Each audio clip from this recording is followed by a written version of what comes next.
अरे भैया रोजगार दे दो, मछली तो लोग अपने आप ही खरीद के खा लेंगे। रोजगार की बात करो ना। अब मछली खरीदने के लिए मेरे पास पैसे ही नहीं होंगे तो आप मुझे मछली दे दोगे क्या? दे दोगे? नहीं दोगे। मेरे पास पैसे होंगे, मैं कहीं से भी जाके खरीद लूंगा।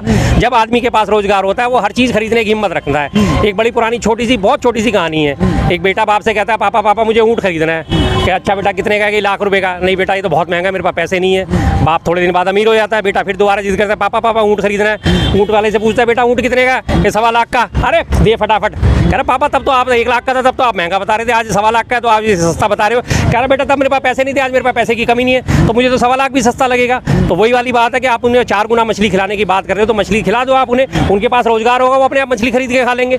आप जाके उनकी तरफदारी कर रहे हो और मछली खुद खाते हुए। नॉर्थ में मछली खाना गुनाह है, मटन खाना गुनाह है। मंगलवार के दिन दुकानें नहीं खुलनी चाहिए और वहाँ मछली लेके प्रचार चल रहा है। वहाँ मछली लेके बातचीत करी जा रही है कि हाँ जी मछली खाइए और आइए मछली खिलाए और हम आपको मछली खिलाएंगे। क्यों? और मंगलवार के दिन गले में पटका डाल के, हाथ में कलावा पहन बांध के, माथे पे तिलक लगा के, और अनुराग ठाकुर उस दिन मंगलवार को मछली खा रहे हैं और कह रहे हैं अरे भाई 16 राज्यों में हमारी सरकार है, हम तो कहीं कोई मना नहीं करते। तो आप दिल्ली में आपने हंगामा क्यों मचाया था कि दिल्ली में नवरात्रों में दुकानें नहीं खुलनी चाहिए, मटन मछली की दुकानें नहीं खुलनी चाहिए, सात्विक रहना चाहिए, और हंगामे मचाए नवरात्रों में। और अभी सावन मास आएगा, 1 महीना सावन चलेगा, तब भी आप ये हंगामा यहाँ पे मचाओगे। यहाँ की मछली मछली है, वहाँ की मछली मछली नहीं है। अब एक और नया उन्होंने कहा वो मछली शाकाहारी थी। मीम चल रहे हैं भैया, पेड़ों पे मछली उगनी शुरू हो गई क्या? मछली कब से शाकाहारी होगी? मांस तो मांस ही रहेगा जिंदगी भर, मांस कोई पत्ते में थोड़ी कन्वर्ट हो जाएगा। तो मनोज तिवारी कह रहे हैं जो मछली खाई थी वो सात्विक थी और बिना लहसुन प्याज के बनी हुई थी। मतलब लहसुन प्याज उससे ज्यादा वो असात्विक हो गए, जो कि एक प्रॉपर सब्जी है। लहसुन और प्याज के बारे में अक्सर कहा जाता है कि असात्विक भोजन है, लेकिन वो तो जमीन में उग रहा है साहब। लहसुन भी जमीन में और प्याज भी जमीन में। वो तो जो भी जमीन में चीज उगती है, जो भी पेड़ पौधों के तौर पे जमीन उगती है, उसे वनस्पति कहा जाता है, उसे प्रॉपर शाकाहारी माना जाता है। लेकिन जो मांस है, प्रॉपर मांस है, मांस कहीं भी हो, किसी भी रूप में हो, चाहे वो मुर्गे के में या मटन के या फिर मछली के, वो मांस तो मांस ही रहेगा, वो मांसाहारी की श्रेणी में आएगा। अब वो कहने के नहीं जी मैंने तो इसमें खाया था, उसमें लहसुन और प्याज नहीं था, इसलिए वो शाकाहारी होगी। नई परिभाषा बना दी उन्होंने, तो जैसे उन्होंने बनाई कि नहीं यहाँ गाय खाने वाले नहीं है, ये तो मिथुन है, वो मिथुन है, वो गाय है। वाह भाई वाह। अब थोड़े दिन में नागालैंड में चले जाएंगे। नागालैंड में मैं आपको बताता हूँ, नागालैंड में कुत्ते खाए जाते हैं। नागालैंड में कुत्ते का मांस खाया जाता है। चीन से जुड़ा हुआ बॉर्डर है और चीन में भी और बर्मा में भी कुत्ते के मांस खाए जाते हैं। एक्सपोर्ट भी होता है वहाँ पे और लगातार।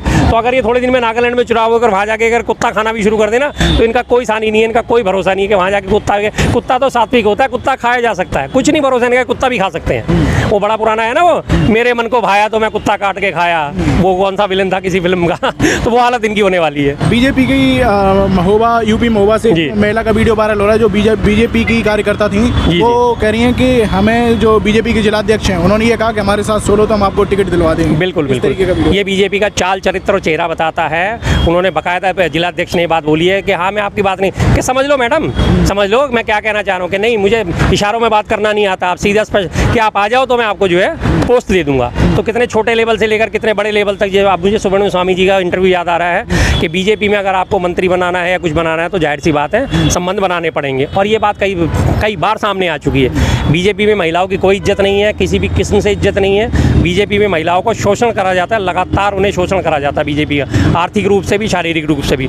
उसके बाद जाके जब ये बीजेपी है कहीं ना कहीं किसी नेता को जो है आगे करती है। केजरीवाल की बात की आपने, हाल में जो उनका जो केस था, जो जस्टिस सूर्यकांता थी, उन्होंने उन्हें चेंज करने के लिए कहा लेकिन वो नहीं हुई, अब उन्होंने खुद को वापस ले लिया। पूरी प्रक्रिया कैसे देखते हैं आप? देखिए ये बिल्कुल वास्तव में पक्षपात वाला काम है। इस बारे में मैं केजरीवाल के साथ हूँ, जो बात है वो सच है। सूर्यकांता शर्मा जो है उनके बेटे और जो है वो केंद्र सरकार के पैनल पे वकील है, तो पक्षपात होने की पूरी गुंजाइश रहती है। ऐसा वो हिंदी फिल्मों के पुराने जो बहुत सारे एक उसूलों वाले लोग हुआ करते थे, वो तो अब कहीं आपको नजर नहीं आते कि मैं अगर यहाँ जज की कुर्सी पे बैठा हूँ, सामने मेरा बेटा भी जो है मर्डर करके कटघरे में खड़ा है, तो मैं उसे फांसी की सजा दूंगा। वो वाले जमाने तो गए।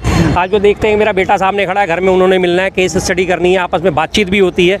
ऐसा नहीं हो सकता कि कमजोर कड़ियों के बारे में डिस्कशन भी करा जाता है। तो पूरी संभावना है इसमें पक्षपात होने की, पूरी संभावना है, और ये संभावना सबको नजर ही आ रही है। अमित शाह ने इससे पहले भी एक वो दिया था स्टेटमेंट कि अभी ये तो हाई कोर्ट गए, इसके बाद इन्हें सुप्रीम कोर्ट भी जाना पड़ेगा। या नहीं, वो पहले से पहले ही जानते हैं कि हाई कोर्ट में इनको कोई राहत नहीं मिलने वाली। और हाई कोर्ट में यही जस्टिस सूर्यकांता शर्मा है, जब वो लोअर कोर्ट में हुआ करती थी तो 4000 पन्नों की चार्जशीट में उन्होंने एक पन्ना भी नहीं पढ़ा था और सीधा आगे उनकी जो है रद्द कर दी थी, जमानत रद्द कर दी थी और सीधा अपना फैसला सुना दिया था। कोई भी जज कम से कम 2-4 पन्ने तो पढ़ता, भाई क्या है इसका समरी, क्या है इसका प्रॉब्लम, क्या है, इसके बारे में क्या कहा गया, लेकिन उन्होंने ऐसा कुछ नहीं करा था और तब भी उनके ऊपर यही आरोप लगे थे। और अब जब वो हाई कोर्ट में बैठी तो जाहिर सी बात है उनके ऊपर आरोप लगना स्वाभाविक है। केजरीवाल पश्चिम बंगाल गए हुए हैं। जी। तो पश्चिम बंगाल में उन्होंने कहा कि पश्चिम बंगाल में के लोगों को इतनी फोर्स क्यों लगाई गई है, क्या कि यहाँ के लोग आतंकवादी हैं, कम से कम बहुत ज़्यादा वहाँ पर फोर्स लगाई गई है। बिल्कुल, लोगों के ऊपर भय पैदा करने का प्रयास करा गया है। जहाँ फोर्स की ज़रूरत है, सबसे ज़रूरी है नॉर्थ ईस्ट में, मणिपुर में 225 कंपनियां लगी हुई थी।